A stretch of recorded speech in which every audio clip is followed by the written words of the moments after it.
STL Standard Template Library Function in C++ Programming Language।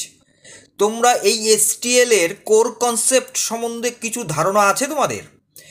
STL যদি আমি এক কথায় বলি তাহলে বলা চলে যে STL is a collection of containers, iterators and algorithms.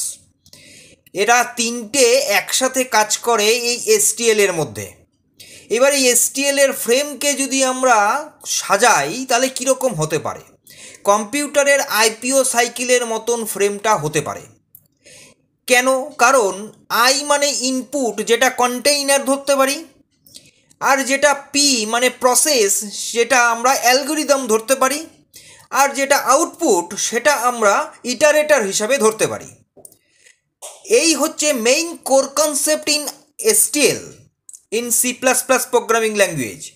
যদি তোমরা কেউ STL সম্বন্ধে ইন ডিটেইল, যদি তোমরা এর কোডিংস, টোটাল ডেটা স্ট্রাকচার সম্বন্ধে জানতে চাও, তাহলে আমার এই চ্যানেলটিকে, Pal easy web design computer learning centre, এই চ্যানেলটিকে লাইক করে এবং সেটাকে সাবস্ক্রাইব করে নেবে, যাতে এই ভিডিওগুলো তোমরা পাবে এবং ইন ডিটেইলে হ্যান্ডস অন কোডিং করে আমি দেখাই, তোমরা এই চ্যানেল থেকে শিখতে পারবে।